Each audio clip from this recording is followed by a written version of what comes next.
حضرت ابو ذر غفاری رضی اللہ تعالیٰ عنہ سے ایک روایت ہے، ثلاثۃ لا یکلمہم اللہ یوم القیامہ ولا ینظر الیہم ولا یزکیہم ولہم عذاب علیم۔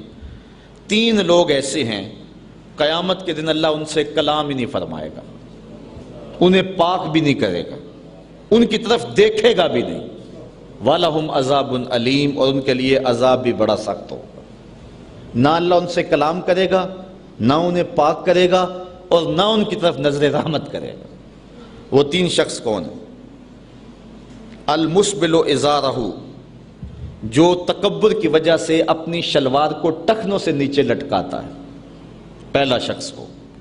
دوسرا شخص والمنان الذی لا یؤتی شیئا الا منہ، وہ شخص جو کسی کو نہیں دیتا، اگر دیتا ہے تو جتلاتا ہے، جو خیرات دے کے، صدقہ دے کے، زکوٰۃ دے کے، مال دے کے، کوئی دان کر کے، احسان کر کے بعد میں جتلاتا ہے۔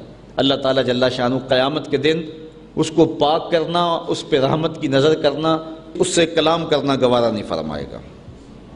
اور تیسرا شخص والمنفق سلعتہ بالحلف الکاذب، وہ شخص کہ جو جھوٹی قسمیں کھا کے کماتا ہے اور پھر اس کا صدقہ کرتا ہے، اس کی خیرات کرتا ہے، وہ خیرات کرنے والا شخص جو ہے وہ قیامت کے دن اللہ تعالیٰ جل شانہ اس پر نظر رحمت نہیں فرمائے گا۔ اور اس طرح حضرت ابو ہریرہ نے حضور سے تین اور اشخاص کے بارے میں یہی بات سنی ہے، ثلاثۃ لا یکلمہم اللہ یوم القیامہ ولا یزکیہم ولا ینظر الیہم ولہم عذاب علیم۔ حضرت ابو ہریرہ رضی اللہ تعالی عنہ بیان فرماتے ہیں کہ حضور نے ارشاد فرمایا، تین اشخاص سے قیامت کے دن اللہ نہ کلام فرمائے گا، نہ انہیں پاک کرے گا، نہ ان کی طرف نظر رحمت کرے گا۔ وہ کون ہے؟ شیخ زان، پہلا شخص جو بوڑھا زانی ہے، بوڑھا ہو گیا لیکن برائیاں نہیں چھوڑی، ہڈیاں کمبن گوڈے کھڑکن تے اڑ گیا لک تیرا، اجے بھی بدیوں باز نہ آئوں جیو مرد دلیرا۔ میاں صاحب فرماتے ہیں کیا تیری بہادری ہے، قبر میں ٹانگیں ہیں، بچہ سمجھتا ہے میں جوان ہوں گا، جوان سمجھتا ہے میں بوڑھا ہوں گا، اب بوڑھے کے لیے کون سی منظر رہے گی سوائے قبر کے؟ تو فرمایا پہلا شخص جس کو اللہ نظر رحمت سے دیکھے گا بھی نہیں، پاک بھی نہیں کرے گا، اس سے کلام بھی نہیں کرے گا، ایک بوڑھا زانی۔ وَمَلِكٌ كَذَّابٌ، جھوٹا حکمران، وہ بادشاہ جو جھوٹ بولتا ہے۔ وَعَائِلٌ مُسْتَكْبِرٌ، اور تیسرا جو شخص غریب ہے اور اس کے باوجود تکبر کرتا ہے۔ امیر کا تکبر بھی اللہ کو پسند نہیں ہے، بادشاہ کا تکبر بھی پسند نہیں ہے۔ قیامت کے دن اللہ تعالیٰ سب سے پہلا جو ہے ارشاد ہی فرمائے گا، جب اسرائیل سور پھونکیں گے، سارے لوگ مر جائیں گے، موت کی آغوش میں چلے جائیں گے، تو پھر اللہ تعالیٰ خطاب فرمائے گا این المتکبرون، تکبر کرنے والے کہاں ہیں؟ کوئی نہیں اٹھے گا۔ پھر فرمائے گا این الملوک، بادشاہ کہاں ہیں؟ تو کوئی نہیں اٹھے گا۔ پھر فرمائے گا انا المالک، میں بادشاہ ہوں، تکبر مجھی کو زیبا ہے۔ تو اللہ تعالیٰ تکبر کسی سے گوارا نہیں کرتا۔ الکبریاء ردائی، اس نے کہا کہ کبریائی میری چادر ہے، اور جو میرے سے میری چادر چھیننا چاہتا ہے میں اس کو جہنم کی آگ میں ڈالوں گا۔ تکبر جو ہے وہ کسی سے بھی اللہ پسند نہیں کرتا، لیکن جو شخص غریب ہو، مسکین ہو اور پھر تکبر کرے وہ اور زیادہ مکروہ ہے، اور اللہ تعالیٰ قیامت کے دن اس سے کلام بھی نہیں فرمائے گا۔ ابھی مسلمانوں پہ دور تھا تو مسلمانوں کی حالت یہ تھی، اندلس کی سرزمین ہے، قاضی القضات اپنے گھر کے دروازے پہ کھڑا ہوا ہے کہ ایک بھاگتا ہوا نوجوان قاضی کو دیکھ کر کہنے لگا لوگ مجھے گرفتار کرنا چاہتے اور مار دیں گے، آپ مجھے پناہ دے دیں۔ قاضی نے اس کالے رنگ کے نوجوان کو دیکھا اور پھر کچھ سوچا اور اس کو اپنے گھر میں پناہ دے دی، کہا تجھے میں امان بخشتا ہوں۔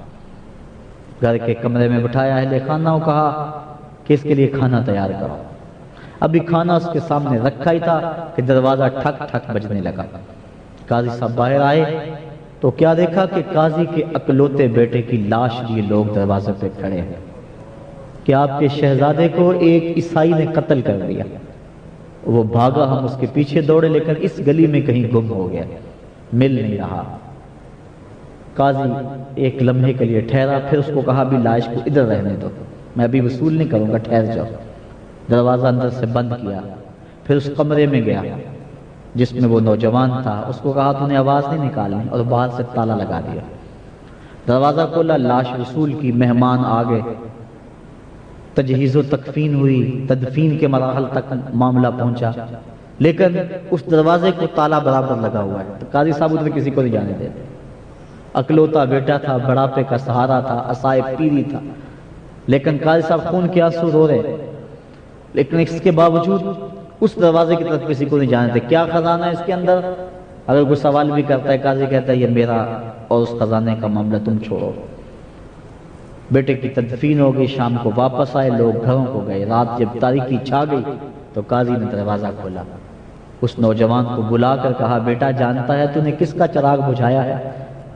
کس باپ کی گود اجاڑی ہے؟ کس ماں کو تڑپتا ہوا چھوڑا ہے؟